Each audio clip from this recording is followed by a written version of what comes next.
Hello friends, welcome है मेरे YouTube channel Ahmad नूर vlogs पे। ये मुजफ्फरपुर से रिलेटेड मेरा दूसरा वीडियो है। पहला वीडियो आपने पसंद किया, उसके लिए बहुत बहुत शुक्रिया। ये दूसरा वीडियो भी बहुत ख़ास वीडियो है, इसको आप ध्यान से देखेंगे और पूरा देखेंगे। पिछले वीडियो में हमने मुजफ्फरपुर के नाम पढ़ने से संबंधित तथ्य के बारे में जाना, इसके अलावा इसके शासकों के बारे में भी जाना, जिनका संबंध प्राचीन काल से लेकर अब तक आधुनिक काल तक था। फिर अंग्रेज़ों का आगमन हुआ, वहाँ तक हमने देखा। अब इसके बाद हम अंग्रेज़ों के आगमन के बाद जो ख़ास घटनाएं हुई उनके बारे में जानेंगे। तो आइए पूरा वीडियो ज़रूर देखें। भारत में अंग्रेज़ों के आने से हमारी बहुत क्षति हुई, बहुत नुकसान हुआ। 18वीं और 19वीं शताब्दी का भारत अंग्रेज़ों की मुट्ठी में जकड़ लिया गया था। उनके शासन करने के तौर तरीक़ों से मुजफ्फरपुर भी बुरी तरह प्रभावित हुआ।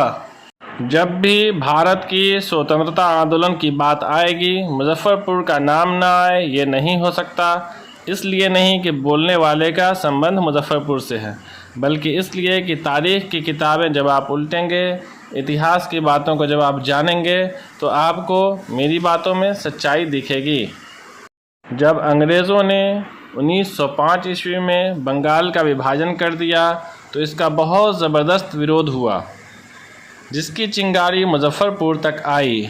हुआ कुछ यूँ कि कोलकाता के चीफ प्रेसिडेंसी मजिस्ट्रेट, जिसका पूरा नाम डगलस हॉलिंसहेड किंग्सफोर्ड था, जो कि कनाडा का नागरिक था, उसे एच किंग्सफोर्ड के नाम से भी जाना जाता है। मिजाजन बहुत ही क्रूर, निर्दयी किस्म का जज था। आम तरीक़े के मुकदमों में भी सख्त सज़ाएँ सुनाता था। बंगाल विभाजन के विरोध में गिरफ्तार किए गए बहुत से युवा क्रांतिकारियों को उसने मौत की सज़ा सुनाई, जिससे वहाँ के युवा क्रांतिकारियों में गम और गुस्सा पलने लगा।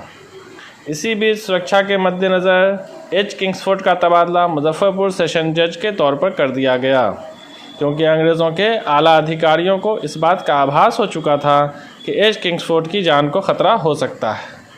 लेकिन उनको ये नहीं मालूम था कि यह ख़तरा तो किंग्सफोर्ड के साथ ही जाएगा। उन दिनों बिहार भी बंगाल का ही हिस्सा हुआ करता था। एक तो बंगाल विभाजन का दर्द, ऊपर ये कि युवा क्रांतिकारियों को मौत की सज़ा देना, ये अंग्रेज़ों को बहुत भारी पड़ा। उस समय युवा ज़्यादा से ज़्यादा क्रांति के मार्ग पर चलना चाहते थे, लिहाजा क्रांति के मार्ग पर देश का युवा बढ़ चला था। इसी क्रम में बंगाल में क्रांतिकारी दल में खुफिया भर्तियां शुरू हो गई थीं। उनमें से 2 तेज़ तर्रार लड़कों को ट्रेनिंग दी गई। उन्हें बम फेंकना और बंदूक चलाने की ट्रेनिंग दी गई। दोनों युवाओं का नाम खुदीराम बोस और प्रफुल्ल चाकी था। खुदीराम बोस बंगाल के मिदनापुर ज़िले के रहने वाले थे और प्रफुल्ल चाकी, जो आज का बांग्लादेश है, उसके बोगरा ज़िले के रहने वाले थे। दोनों लगभग एक ही उम्र के थे और अपनी 9वीं की पढ़ाई छोड़कर आज़ादी की लड़ाई में कूद पड़े। बदले की भावना किंग्सफोर्ड के प्रति इतनी थी कि ये दोनों भी अपने दल की सहमति से एक प्लान के मुताबिक मुजफ्फरपुर आ गए। दोनों कई दिनों तक किंग्सफोर्ड के बंगले की रेकी करते रहे। जब उसके पूरे रूटीन को जान लिया, उसकी गतिविधियों से उसके आने जाने के टाइम टेबल का अंदाज़ा हो गया, तो दोनों वीर क्रांतिकारियों ने 30 अप्रैल की तारीख तय की। 1908 ईस्वी का वो महान वर्ष था जब शाम ढलने के बाद दोनों क्रांतिकारी किंग्सफोर्ड के बंगले के पास आ गए। करीब आधे घंटे के इंतज़ार के बाद किंग्सफोर्ड की बग्घी आती दिखाई दी। दोनों ने रात के अंधेरे में निशाना लगाकर बम को पूरी ताकत से बग्घी पर दे मारा और भाग खड़े हुए।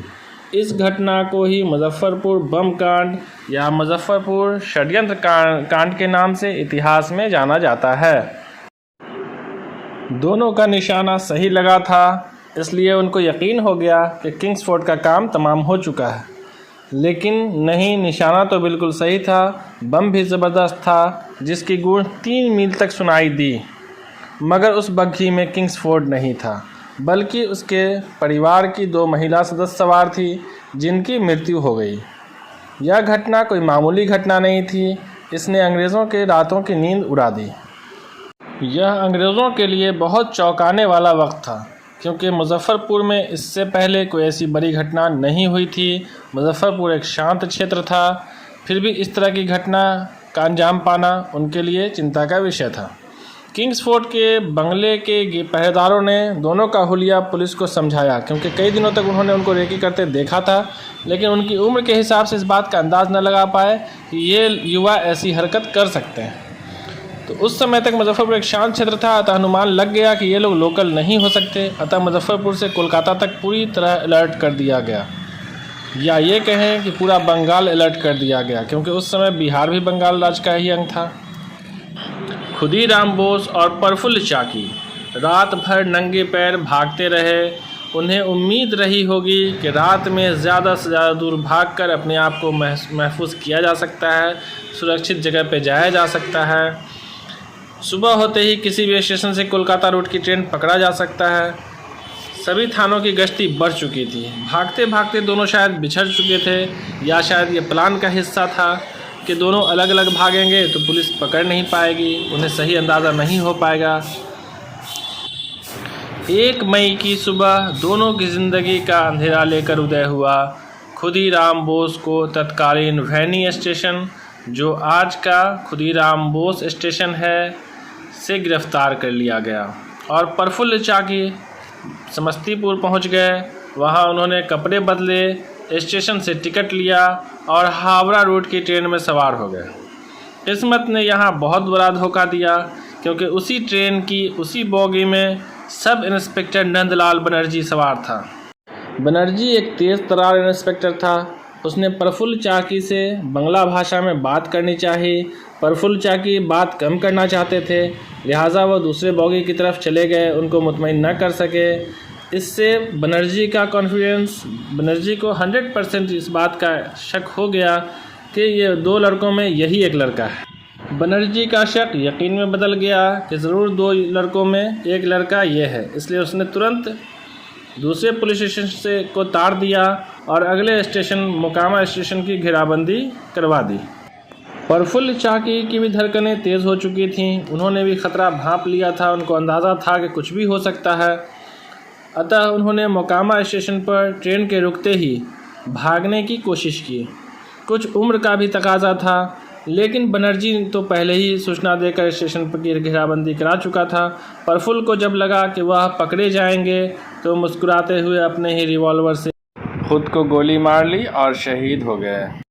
उनको लगा कि अंग्रेज़ अगर उन्हें गिरफ्तार कर लेंगे तो प्रताड़ित करेंगे, दूसरे क्रांतिकारियों का नाम पूछेंगे, इसलिए खुद की कुर्बानी दे दी। आपको हैरत होगी, बहुत दुख होगा यह जानकर कि शहीद प्रफुल्ल के सिर को नंदलाल बनर्जी ने काटकर मुजफ्फ़रपुर की अदालत में सबूत के तौर पर पेश किया।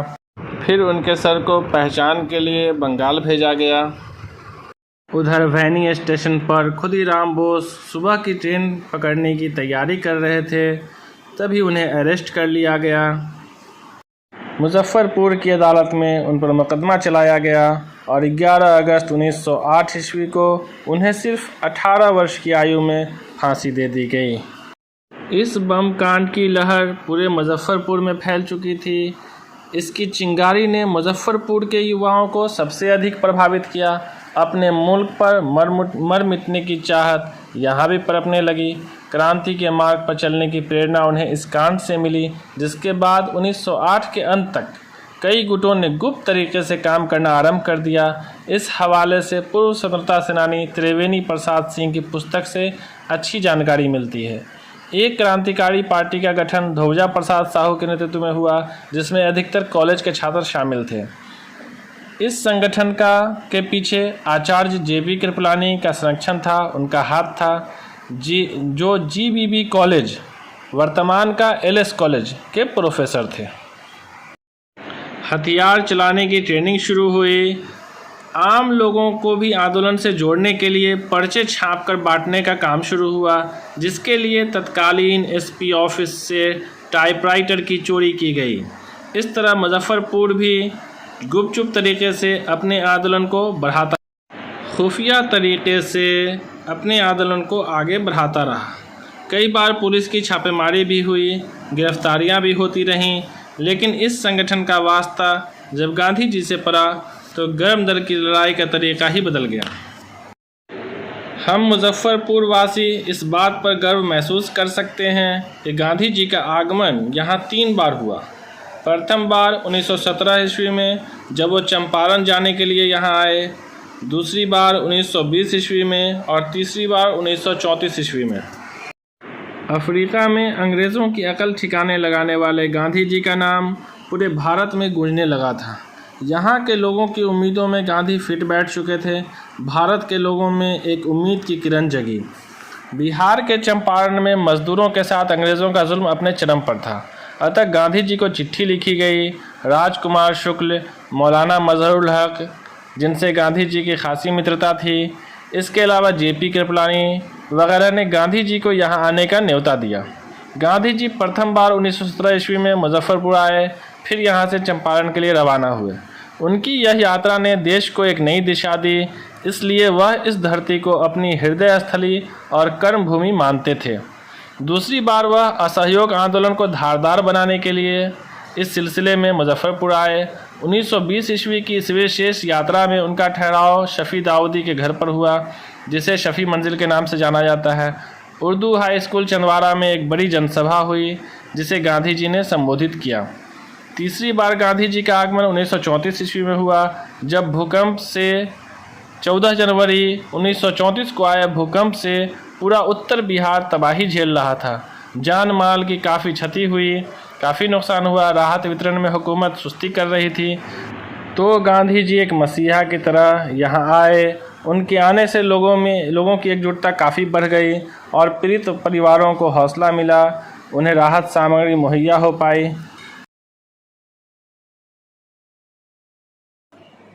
तो यह था मुजफ्फरपुर के बारे में मेरा दूसरा वीडियो। आपको कैसा लगा हमें ज़रूर बताएं, अपने कीमती कमेंट्स के ज़रिए हमें ज़रूर बताएं, ताकि हमारी हौसला अफजाई हो।